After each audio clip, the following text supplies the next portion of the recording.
It tops our world lead as Syria's new rebel leaders say they will not pardon Assad regime officials who tortured and killed prisoners during the decades of his brutal reign. CNN's Clarissa Ward went to a Syrian prison to find someone still locked in a cell with no idea that Assad's regime had fallen. Deep in the belly of the regime's Air Force intelligence headquarters, these are English letters. We are hoping to find traces of Austin Tice, an American journalist held captive in Syria since 2012. It's one of many secret prisons across the city. This specific branch was tasked with surveillance, arrest, and killing of all regime critics. These are all cleaned out. We don't find any hints of Tice, but come across something extraordinary. I can't tell though, it might just be a blanket, but it's the only cell that's locked. Is he gonna shoot it? The guard makes us turn the camera off while he shoots the lock off the cell door. We go in to get a closer look. It's still not clear if there is something under the blanket. Oh, it moved. Is there someone there? I thought I saw it move. Is someone there? Or is it just a blanket? I don't know. I think it's someone. Hello? Okay, I just moved.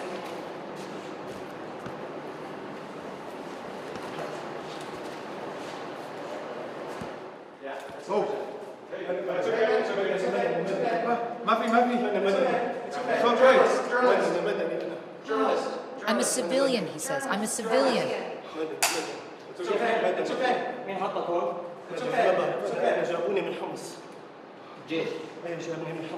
He tells the fighter he's from the city of Homs and has been in the cell for 3 months. Okay, you're okay. You're okay. You're okay. You're okay. He clutches my arm tightly with both hands. Okay. Does anyone have any water?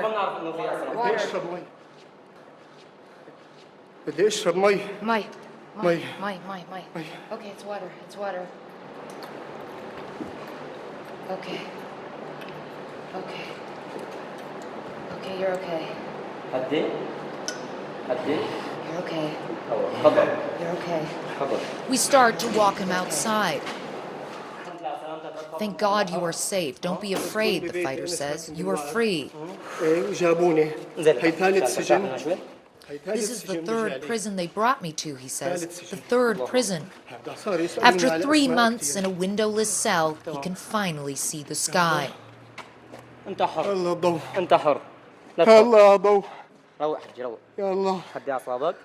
God, the light, he says. Oh God, there is light. My God, there is light. Okay.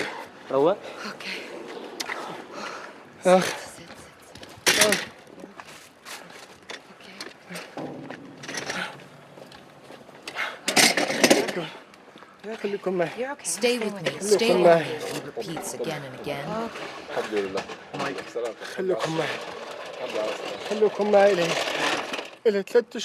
For 3 months, I didn't know anything about my family. I didn't hear anything about my children.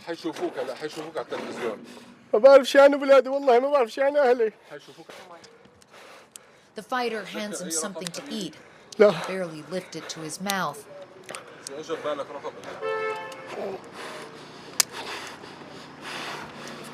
But his body can't handle it. Okay, you're okay.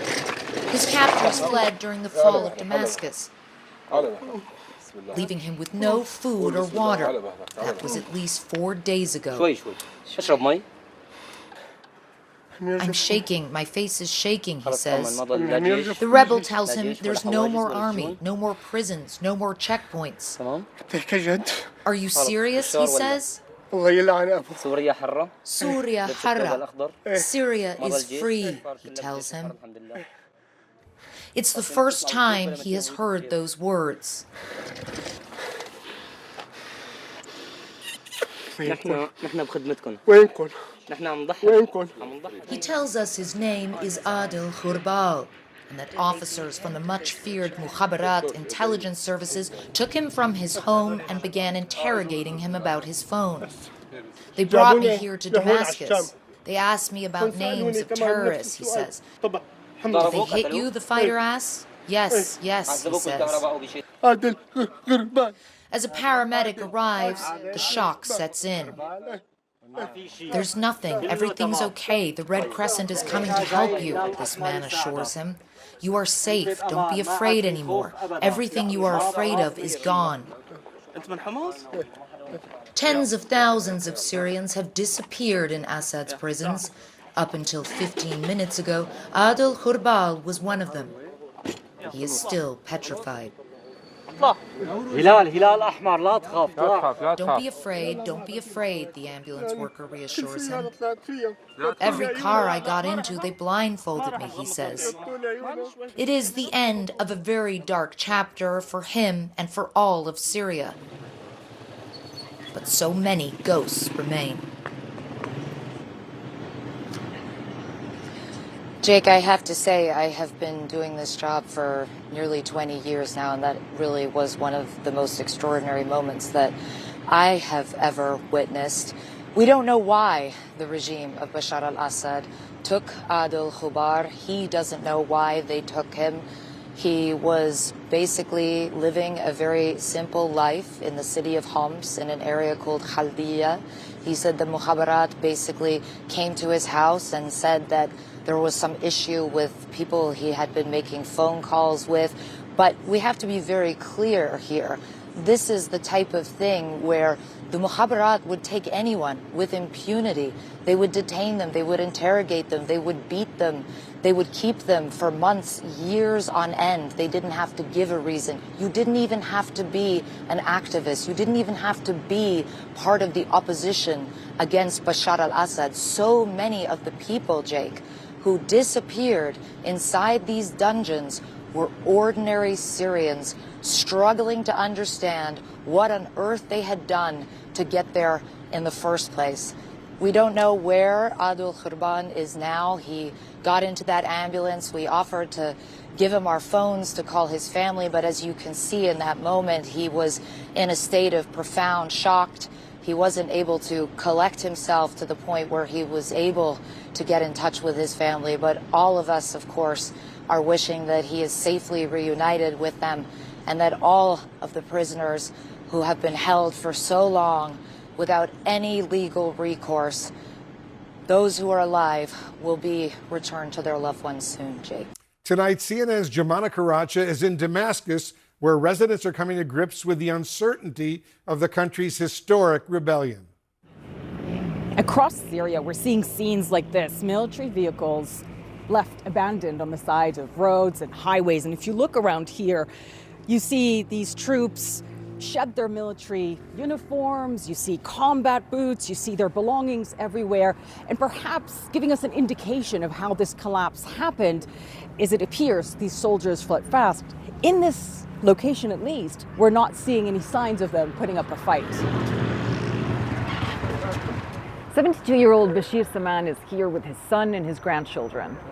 Did you ever imagine that this day would come? Really, no. No, at least in my few years left in my life, but I'm afraid of one thing. What? That someone will come up and say, this is candid camera. You still can't believe it happened, can you? No. I still feel like I'm still watched or something. Like, is there a camera anywhere or something? We're seeing a lot of people stopping here for photos, climbing on the tanks, people bringing their children, telling us that this is history and they want their children to witness it. احنا شعب اليوم الشعب السوري حر والحمد لله راح نضل احرار خلصنا من المجرم الكلب بشار اسد وطاقيته والبشار كلب والبشار كلب. Syrians still can't believe what they're seeing. The long-feared security apparatus and military just melted away.